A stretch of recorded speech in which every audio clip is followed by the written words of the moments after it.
Hey everyone, it's Harlan Kilstein here with, Kenrick Cleveland. and we're together recording Unconscious Persuasion. This is a by-demand encore of a seminar that we first did 4 years ago. It contains material not found anywhere else. And frankly, Kenrick told me that the material that he taught in this seminar has gone on record as some of the most powerful material anywhere. True. Among some of the things that you're going to learn here is how to read what people are thinking without them being aware of it. And you know, I resisted that for an awful long time. I didn't. I've even talked against doing that. But you know, as I kept developing this work, and you and I kept working together on it, you know, it became clear that this was an incredibly powerful technique that we could use. And wow, the results are amazing. Now we want to make sure that you understand we're not talking about hallucinating what people are thinking about. This is knowing in a scientific fashion, an observable fashion, a repeatable fashion, what people thinking, how they are arranging their thoughts, what their criteria are, and whether they're going to buy before you even move to have them, not close them, but have them close themselves. It's a powerful, it's a comprehensive seminar. There are incredible tools, and quite frankly, if you miss out on the seminar, you are in a serious coma. Now, you can get your hands on this seminar by just reading the letter below. But let me just tell you, this is powerful stuff. Kenrick?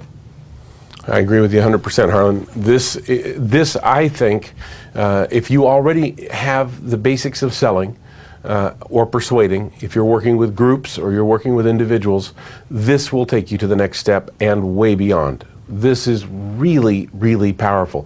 This is not a basic seminar. This is not a, you know, how do you say hi and do some of the more basic things that we've taught in some of the other programs. This is advanced, and this is really powerful.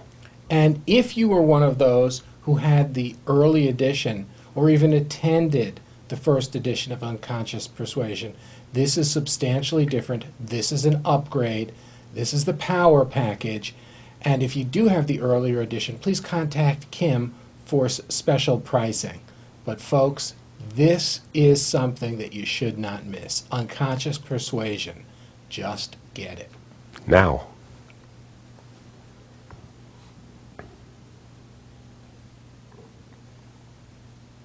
Hey everyone, Harlan Kilstein together with Kenrick Cleveland. And we're here presenting Unconscious Persuasion, the Power Package. Now, there are a lot of people who are wondering, where did this material come from? And there's an interesting story about it.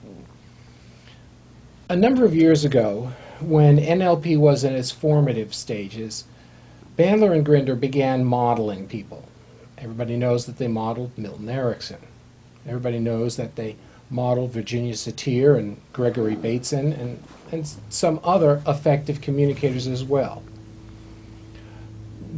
But what most people don't know is that there were other people out there who had effective models and who, for one reason or another, Bandler and Grinder did not include in their model. Now, I had heard, through rumor, through legend, that there was another person out there, another Milton Erickson, if you will, who was able to change people without their ever revealing what their problem was to him, and without him ever really discussing what their problem was. He had the ability to communicate with people totally on a subconscious level and direct them and get them to do things that they had no idea what was going on. And not only did they have no idea what was going on, but astute observers had no idea. You know, I had heard about this, and being one to check out anything, I was game. I wanted to go. I wanted to see what was happening. And so I finally persuaded this teacher to put on a seminar. And I went to the seminar, and for the first 20 minutes, 40 minutes, 60 minutes, some of the highest level training in NLP did not have a clue as to what was going on. Not a single clue. I was frustrated. I was embarrassed. I thought I was wasting my time. And then someone, out of the kindness of his heart, told me that I might want to focus on a couple of small points. My eyes opened wide, and I began to focus on some small points. And lo and behold, this master was doing stuff that was totally out of my conscious awareness. Excitedly, I called Kenrick, arranged for another seminar, and it seemed that fate intervened. It did. Every time, in a bad way. Every time I called Kenrick to go to one of these seminars, we were beset by last-minute problems. One time, the car battery died. Yeah.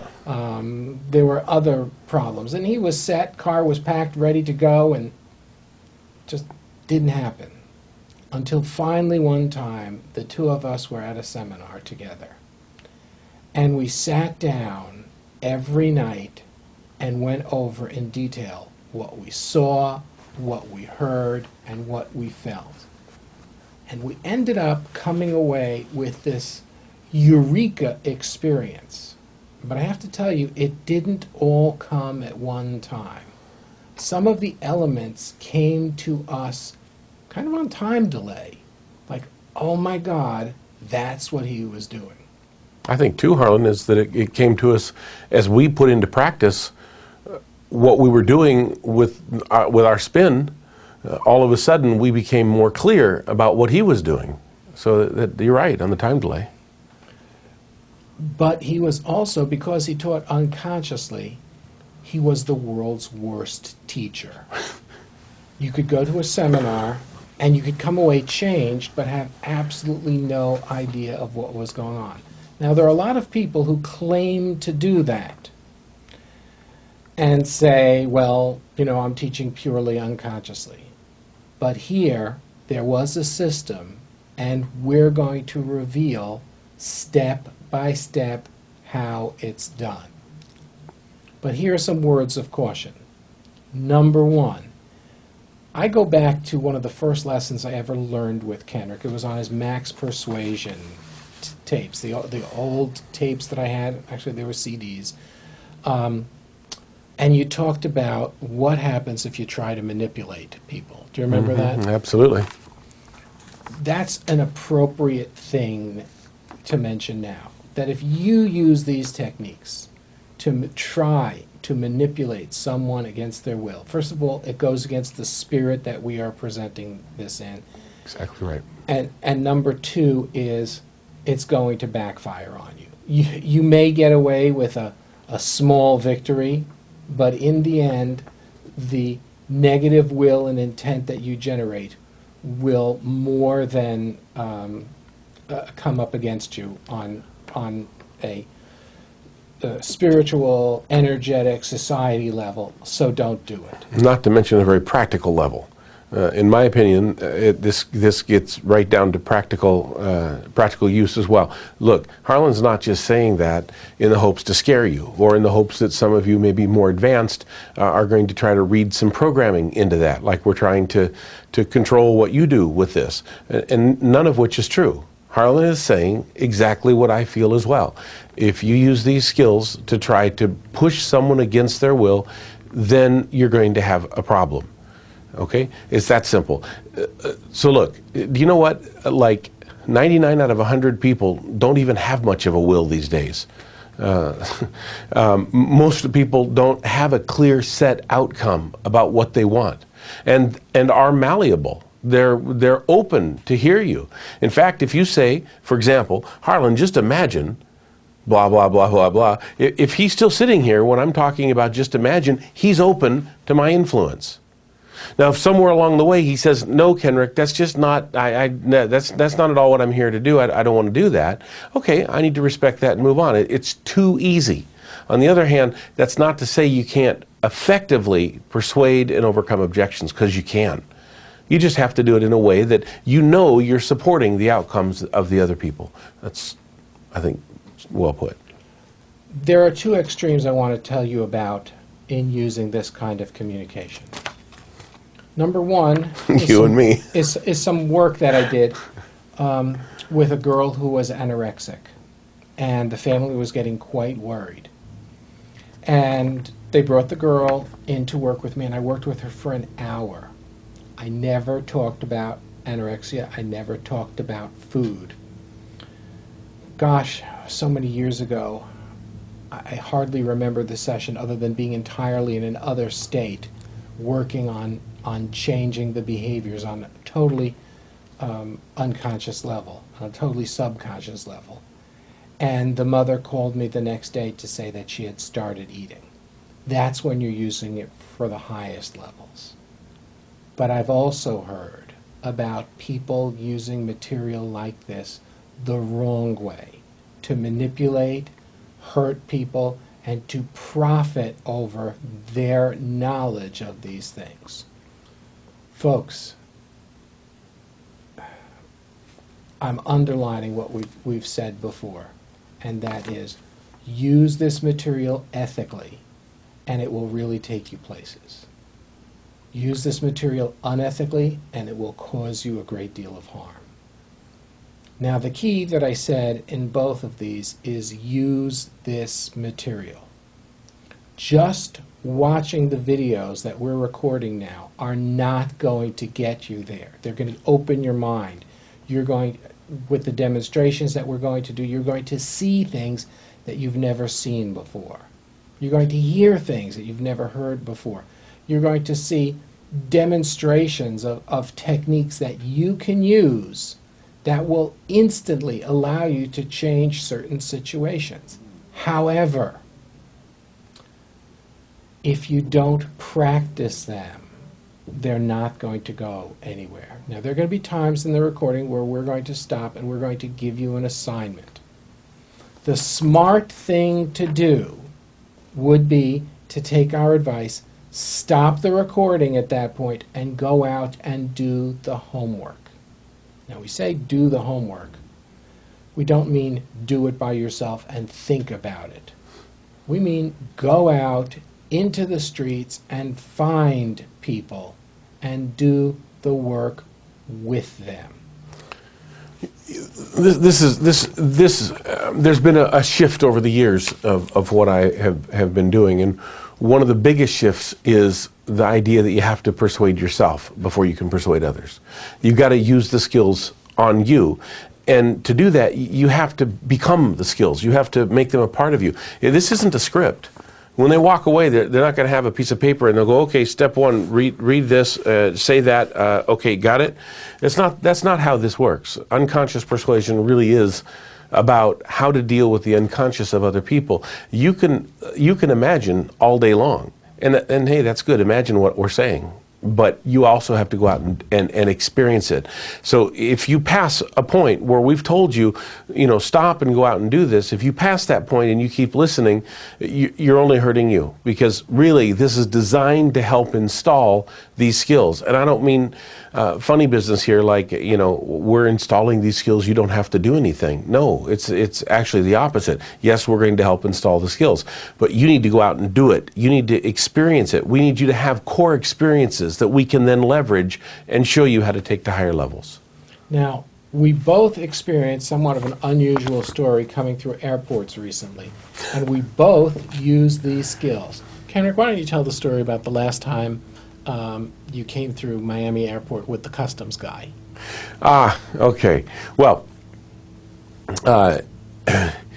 first, I've never in my life much liked people with much of authority, and I happen to imagine what he was like in classrooms as a kid.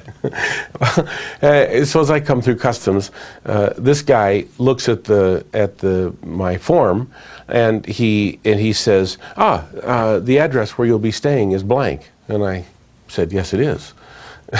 That wasn't the response he was looking for. And he said, well, we need to fill it in. I said, I'm a U.S. citizen. what do you need to know my address for? I said, am I a citizen here? Do you want to track me, or what's going on? And he said, well, he kind of paused for a minute, and he goes, there's a blank in this form. The blank has to be filled in. And I said, and you could live with yourself? You get up in the morning and look and like what you see when you look in the mirror? He goes, huh? And I said, you have to make people fill in little blanks that are citizens of this country? So what Kenrick was doing was Kenrick was interrupting his patterns, because this guy is in one routine after another. He's not even thinking. He's just in routine, in routine, in routine. And Kenrick kept interrupting his patterns, and he didn't know how to respond. Which at that point, he did this kind of thing. And before he could say anything, I said, just kidding. I know you need to have the address. Let me give it to you. And this guy, like the near, fell out of his chair. It's one of the funniest things I've ever seen. Lit up as if Kenrick was his best buddy. Exactly. He says, yeah. He says, it's just that, we got to have this for the form. And I said, absolutely. That makes good sense to me. And I wrote something down. It wasn't his real address. Well, we can tell you now. But he was happy. He was very happy and stamped me right through, and on I went. It was a wonderful opportunity for me to get a chance to watch the unconscious behavior of other people. And this is something we're going to tell you how to do. Well, not exactly that, but I mean, you can use it for that if you want, but but how to see these kinds of things. Okay. Now, I recently went to the airport, and I was traveling with someone, and they warn you, do not joke with the TSA people, because they have absolutely no sense of humor. They're like convinced that every single person and their brother is about to smuggle an entire, not just a single bomb, but a whole case of bombs onto the plane in front of them, and it's all going to be disguised as a little tube of toothpaste that just happens to be over than 4 ounces. And it looks like Crest on it, or Colgate. So they tell you, don't joke with these people. And I said to the person I was with, watch me have some fun. And the person went, no, you can't joke. And I was talking to them, but really what they didn't know was I was using my unconscious patterns on the TSA people before we got anywhere near there. And I went up to the person who looks at their pad, and I just started telling jokes and insulting her and talking about her clothes. And she had a badge on her, and instead of this picture that everybody else had, she had a silhouette. And I just said, that looks exactly like you. How did they get such a great picture? And she was on the floor laughing. And the person who was with me was like, I thought they were going to literally melt into the floor, because you're not supposed to joke with these people. I use these unconscious skills on everyone, and there was quite a long line to get your stuff onto the belt. But when I came through, and having done these exercises we're going to reel with everyone, they opened up a new line just for me and my travel companion, and we went through with no waiting whatsoever. And afterwards, the person who was traveling with me said, why'd you open up just for us? And they said, well, we could see that you were experienced travelers, and you weren't going to take a lot of time, and you didn't need to wait online with these people. Hey, today I had a great experience coming through the thing. I was about 6th or 7th in line to go to the conveyor thing to put my stuff on. And I watched this guy, and I watched a particular pattern he used with each person. And we're going to talk about how to do this. When I got, it was my turn, I started doing his pattern to him. I had no idea I would need it, but today I needed it. And when my bag went through, he said, sir, you have ammunition in this bag. Now, this is the first, Harlan. I've never been said that before. And I said, really? And I played his pattern back at him. And he starts chuckling. He goes, yeah. And I said, oh, ammunition. And the bazooka? Did you catch that too? I mean, this is is it the fold-up kind? And he starts cracking up, and he goes, no, it's smaller than that. oh, the mini bazooka. And he's just hysterics. Now, like you said, you're not supposed to be able to do this. So he says, well, I need to kind of check this. I said, check away. I said, doggone it, I got caught. And so that tuna fish sandwich again. He's checking away. He's checking away. And of course, they find nothing, right? And we went through and looked, The long and short of it was, there was a pin, a ballpoint pin. And I asked, and I don't believe this for a second, but when we were done, I said, what was it? What was it that you saw? Oh, it was the pin. I replayed his pattern again, and he starts cracking up. He says, sometimes this stuff is just ridiculous, isn't it? He said, I'm sorry, just doing my job. I said, not a worry. So these patterns work with people you know. They work with strangers. They work all the time. And we're going to show you how to use them. And by the way, if people are wondering right now, well, what difference does it make that you can make TSA people laugh? Well, like you said, TSA people don't laugh much.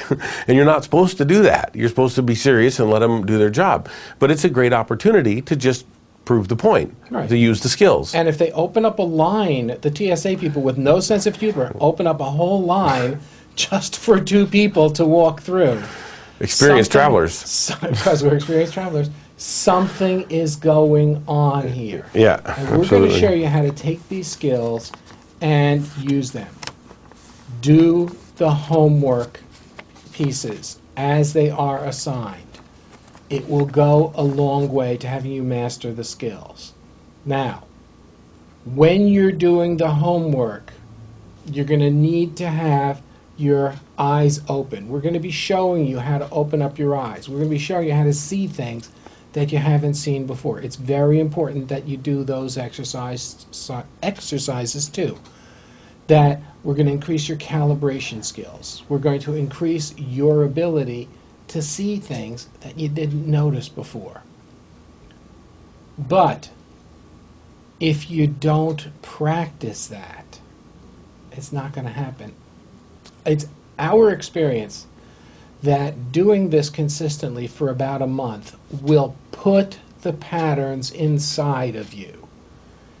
And then it's up to your will and your intention to keep using them. If you do, eventually you will not be able to turn them off. And that is when you will be unstoppable. Someone asked me recently to tell whether someone was telling the truth. And I used these techniques. And I came back and I reported to the person that this person was not only not telling the truth, but was deliberately concealing something. The person I spoke to chose to ignore the information that I said. Unfortunately, it turned out that my information was far more accurate than that person's information. And we shortly uncovered a major, dangerous scam, which I learned about in less than 30 seconds of using these techniques. So our hope is that you're going to discover the power of these techniques. However you work, however you persuade, whether you're using these for sales, for persuasion, whether you're using these to get to know people better, to be a more effective communicator, all of those things are in your hands. And when you do, you too will believe in the power of unconscious persuasion. We'll be back with our next section in just a moment. Give it a 10. Hey everyone, we're back. Harlan Kilstein, Kenrick, Cleveland. Now Kenrick is known largely as a persuader. For people who know of me, I'm largely known as the marketing guy. And I look at websites and write websites and create content and write copy for a living. But there's one thing that I've discovered in today's day and age, when it's getting harder and harder to make contact with people, that you just don't find. And that's a concept that really Kenrick has become known for above everything else. So Kenrick, what are you finding that people aren't doing today when it comes to persuade?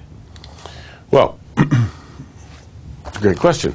Not only will I answer that, but I'm going to set the groundwork here for one of the greatest advancements that Harlan and I have come up with since we did the last unconscious persuasion. This is new. This goes beyond. And I'm not going to tell you exactly what it is yet, I don't think. But I'm going to lay the groundwork and ask you to participate with me so that you can understand and get this. Harlan talks about that I'm known as a persuader, and one of the key developments, I think, is the power that I've helped people bring to using criteria, to languaging it, to make it really effective. But there's an issue with that. Okay, the issue is that you are working with a prospect one-on-one. In person is helpful, and in working with them, that you have the scene set, if you will, so that you can ask these questions, all of which presupposes a lot of things. Okay, for example, what if you're on the phone and not in person? What if you're in a group and you really can't ask each individual person? If you're in front of 200 people or even 20. You couldn't go through the normal criteria elicitation kind of process that I've taught. So one of the things that I've found is that when I do this, I learned to kind of come up with another way, another mode, if you will, of using criteria. And it dawned on me over time that I was doing something different than what I was telling you. Harlan and I started talking about this, and Harlan asked me a series of questions about what I do, and together we discovered that I was actually doing something far different than what I was saying. Let me extrapolate. I've told you that if you tell a prospect, you name the criteria first, you lose. So if, for example, I know good and well that Harlan wants to learn how to more powerfully affect the unconscious mind of somebody because he wants to have more money, to have more toys, to go and sit on the beach in Costa Rica if he wants to. Let's just say that's his criteria. There are more toys that I don't have? I think I may have a few. Okay. But last time I was here, you beat me. All right, so if that were his criteria, and I know it because I've elicited it from him, I could turn right around and use it on him with great power. But what if I don't know? What if Harlan's in the middle of a seminar with me and I still want to have that kind of effect? Well, I was getting that kind of effect, even though I couldn't ask people individually what was going on. And I realized that, in fact, there were times when I were telling people their criteria in a special way. So I have some questions for you to help you start to get your mind around this process, this concept. The questions are this. What are your prospects trying to accomplish, and how do you know it? Now, let me just caution you. This is a mistake that nearly everyone I meet makes, is that they take the information that's inside their heads and they assume that that's what their prospects or their clients are thinking. And nothing, absolutely nothing, could be further from the truth. And how do we know that? Because we did it. I did it. Well, we've done it. And second of all, it's a universal phenomena, thinking that everyone is like us when they're not. They're individuals. And just assuming that you know what your clients want without talking to them, without asking them, without going inside and knowing who they are, big mistake. Recently someone contacted me because they wanted their help on building a website, but they wanted to work with older women who wanted to lose weight with the criteria of health. I have to tell you that they came to the right person, because I personally spent over $600,000 of my own money on newspaper ads for the weight loss business. I think I know it pretty well. And it doesn't matter what the age is. That women who want to lose weight, whether they are 32 or whether they are 77, want to lose weight because of the way it makes them look. So if you build criteria, if you build a website based on the criteria that, well, older women want to protect their health, you're going to be building a website that no one's going to buy from. And I said, well, how do you know that this is what the people are interested in? They just know. But they haven't spoken to the women in their target market. And if you're assuming that you know what your market is about, my gosh, are you leaving money on the table? And this speaks to a good point. If you build it, they'll come in the movies. Right. You've got to know the market and what the market wants before you build it. If you do it the other way around, if you're Steven Spielberg, it might work. You may build it, they may come, but they're not going to buy. Yeah, there's something, popcorn's missing, something's not there. That's exactly right. Okay, so what I want you to do now is to set aside, look, you may have been a life insurance person for the last 20 years. You may think you know your market. Okay? Have you ever heard the saying, you're too close to the forest to see the individual trees? Okay? What I'd like you to do is to put all of that out of your head. Okay? Imagine that you're brand new and you're starting into your market brand new, and you don't know your market, you don't know your prospects, and you don't know much. Come from that mindset for a little bit and do a couple of exercises. Do a brain clean.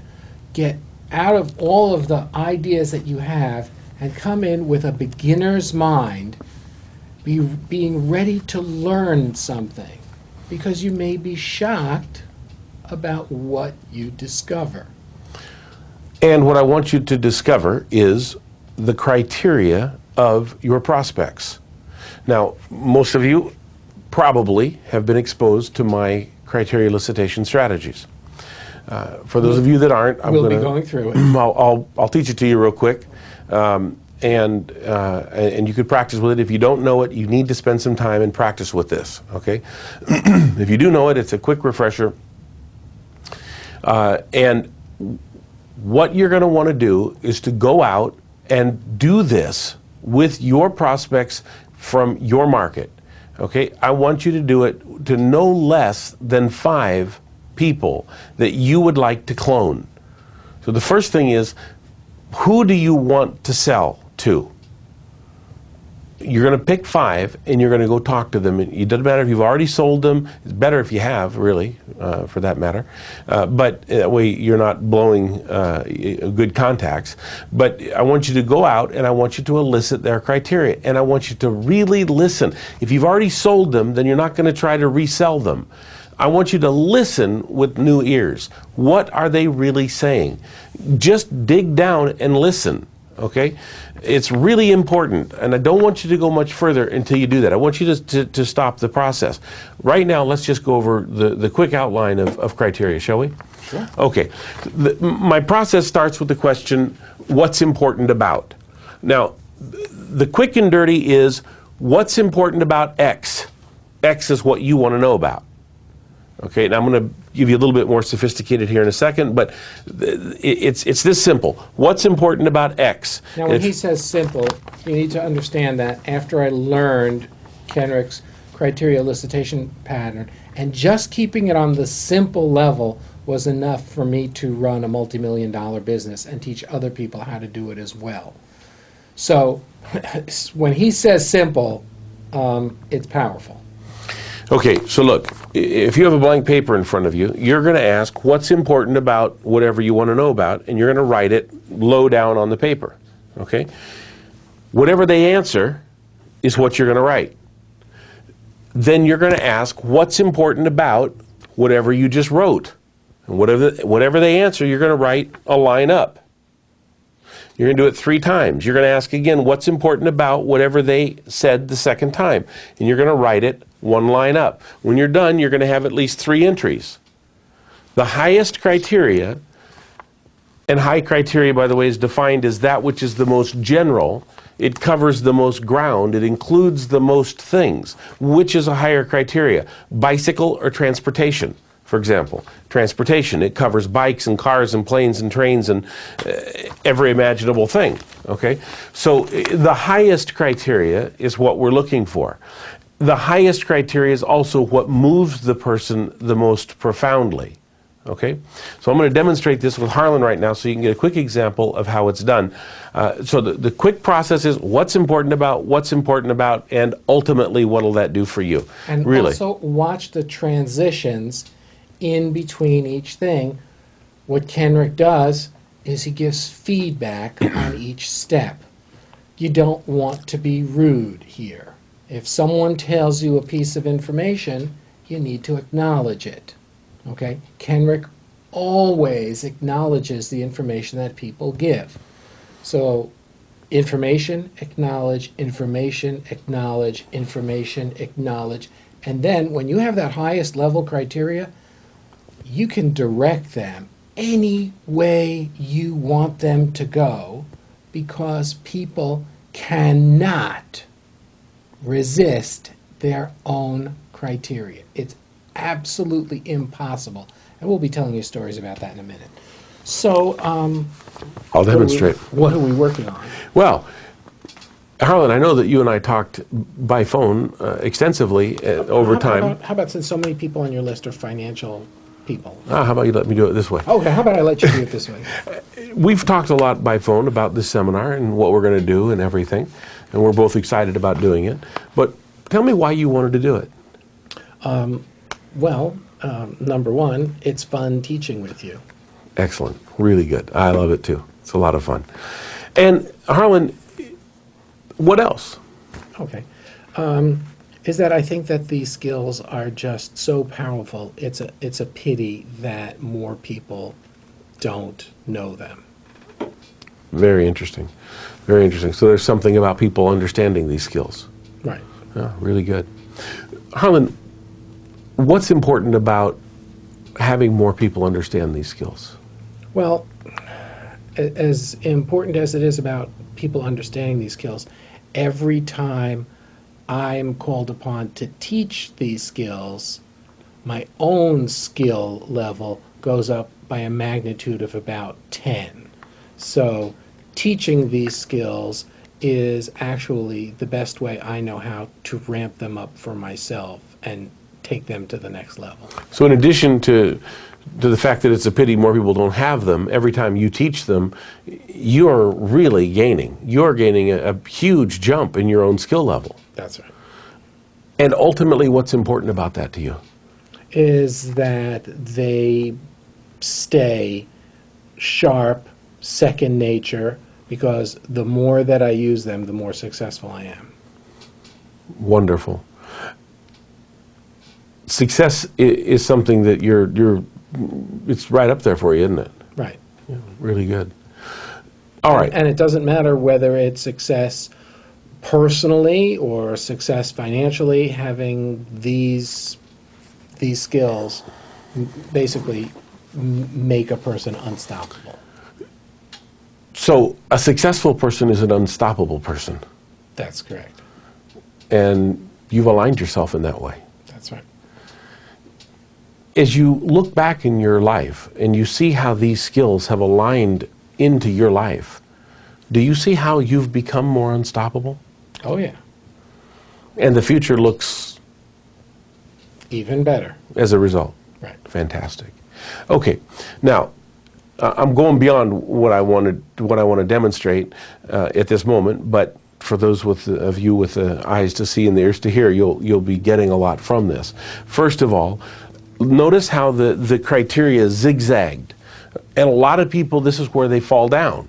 Okay? The person says... Because you're expecting X, and you get Y, and then you don't go, wait a minute, that's not what you were supposed to say. Or worse yet, to stop that, there's actually people out there, and you may have seen them, that will try to shove you down a rabbit's hole by making it, by asking you a question so specific that you can only kind of give one answer. For example, what's important to you about being a third baseman in baseball?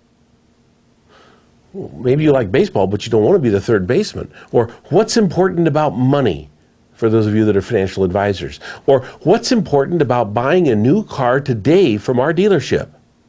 Well, maybe you weren't going to buy a new car today.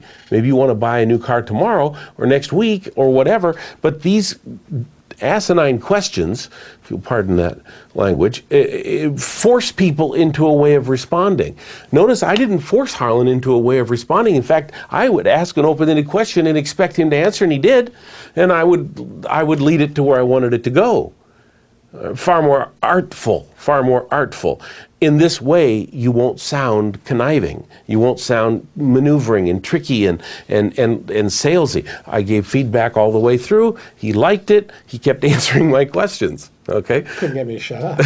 Oh, it was good. Okay, now, what was the first question I asked? I gave a little warm-up, which was, we've talked by phone. Okay, and you know, but why do you want to do this? Now, I didn't ask what's important about doing it, if my memory serves me correctly. Though when I do these kinds of things, I have to forget about what I said. But I believe it's why do you want to do this? And if my senility serves me correctly, it was because it's fun teaching with you. Right. So the question why is a more advanced application of this. Okay?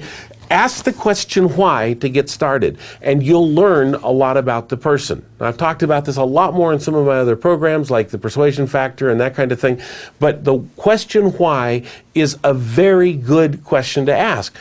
Note, that goes against what I taught you years and years ago. I didn't like the question why. I thought it was argumentative. But when I got out of my own mind that I was going to be a person who argues, guess what? Why became a great question. It's a probing question, and it lets him set the direction. My job is to get higher criteria in the direction he sets, not to ask silly questions that force you into a rut because I, the trainer, can't teach you how to do what I do artfully, because I can. That's the difference. And that's one of the big, powerful things you're learning right here as you watch this. So look, again, we started with why. He gave me an answer, and the answer was about it was a shame that other people. Oh, let's see. Your first answer was fun, but that wasn't. We're not sitting here just because it's fun. I know Harlan, and I know there's more to him than just. I mean, it would be fun to go to Disney World together too today, but you know, we're here working. Why? Well, because it's what we do, and we love to share what we know, and we want to help more people. We love to make money. We love to be known for what we do. There's a lot of reasons for what we're doing right now, but I knew it was more than that for Harlan. So I said, and what else? He gladly told me. And what else was, I think that it's important that...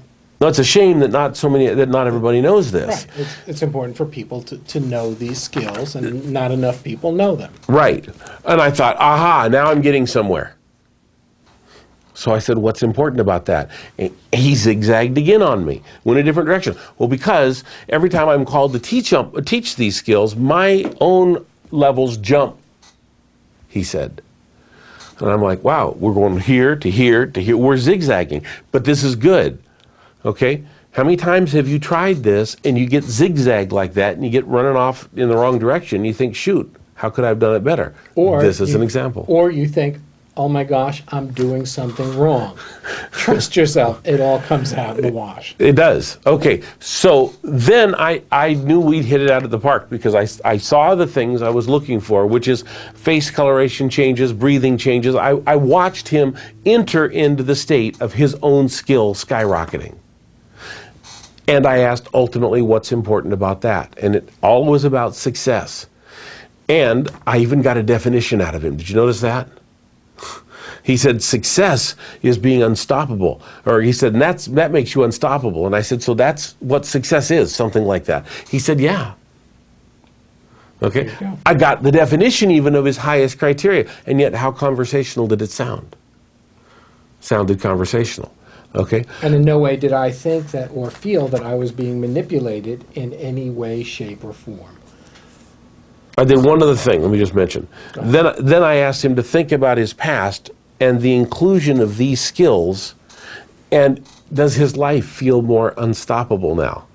That's where I began the real persuasion process, because he said yes, and of course he would, because it's his criteria. And I went on my own little journey. And that's criteria. That's criteria. Now, criteria are so powerful that people cannot resist their own criteria. To resist their own criteria, to try, would cause someone extreme physical/emotional pain. They can't do it. I'll tell you a story that of some relevance. When I was a kid, I liked wrestling, not the kind of wrestling you see on television, but real wrestling. And I went to a camp to go to a wrestling camp. That's how into it I was. And the first day I go out there and I'm wrestling against the kid who turned out to be the Brooklyn champion. And I go up and I was on top, he was on bottom. The ref goes like this. Seconds later, I am on my back, pinned, staring up at the ceiling. Okay, the ref goes, all right, that was quick, let's do this again. I'm on top, he's on bottom, the ref says go. You know, that ceiling is really interesting.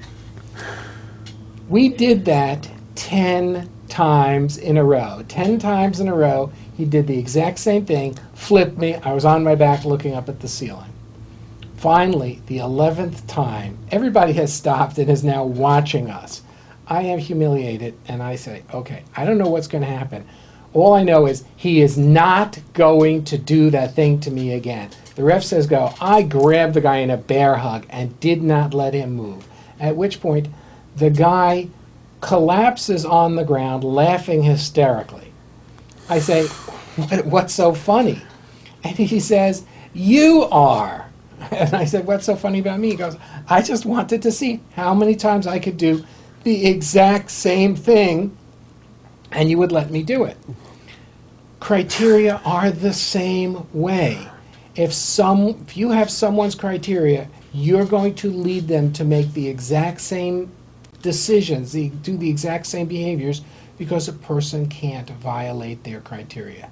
So having a person's criteria is the biggest amount of leverage that you could have over someone. Now let's bring it back home. When's the last time that you saw a website, or you saw a marketing piece, or you saw someone present effectively to someone's criteria? I'll save you the time and effort. The answer is almost never. Just doesn't happen. It doesn't happen online, it doesn't happen in print, it doesn't happen in direct mail, and even worse and more embarrassingly, it usually doesn't happen in person either. People are ignoring this stuff. Well, let's talk about the next level.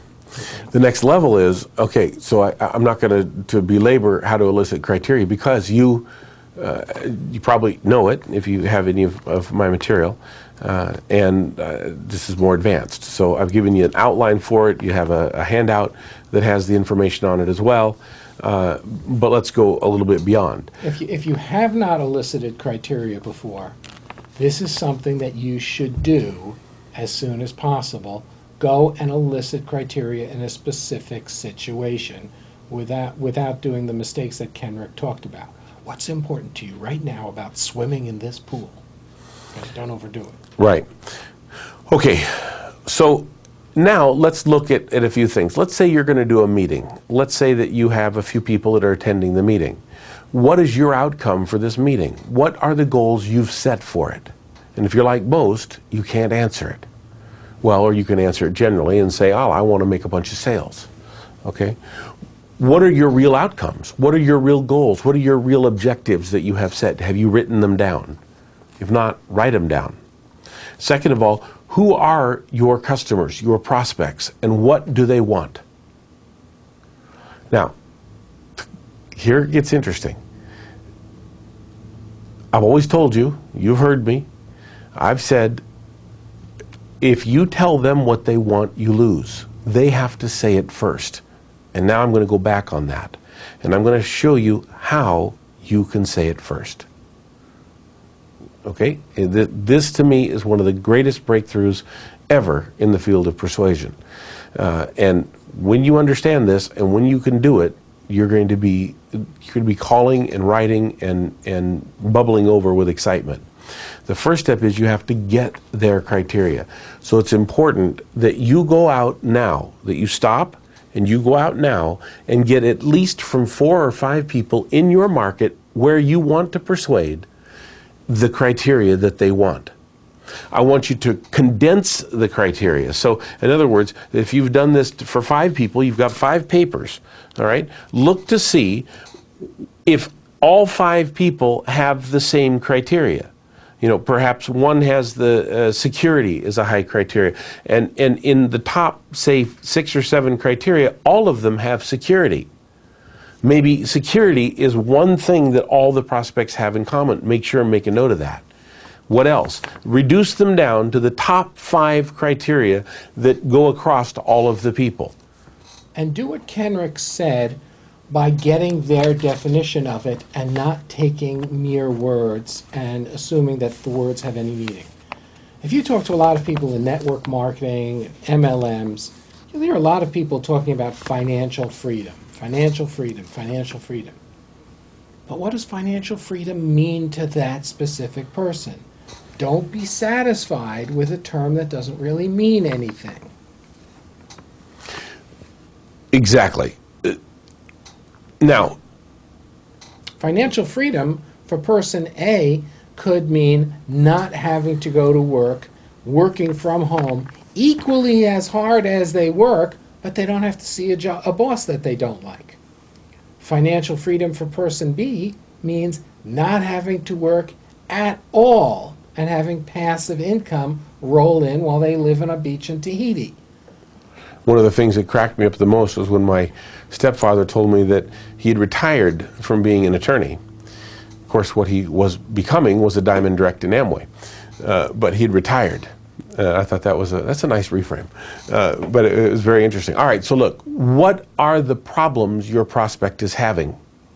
To find that out, I want you to go and talk with your prospects, and I want you to ask them the question, tell me what's going on in your life, in your business right now. Tell me your challenges, tell me your opportunities. And I want you to write down this information. Write down what they tell you. Listen with new ears. How many people who are watching this now can think of their clients and tell me exactly what magazines your clients are reading? What television programs do they watch? What do they listen to on the radio? What kind of sports? Now, 5 is going to start familiarizing yourself with the process. But when you've done this with 100 or 200 people, you are going to not only so know your market, but you're going to own your niche, because you're going to start to find the patterns. And I'm betting in most situations there are probably 3 to 4 criteria in any particular situation. That are big. That are big. Uh-huh. They're the ones that are going to pop up again and again. Right across the board that'll pretty much hit everybody. Okay. So for financial advisors, it's going to be being secure in retirement and not having to have worries and so forth. And or growing your money, being secure. For realtors, it's always going to be getting the most money for the property.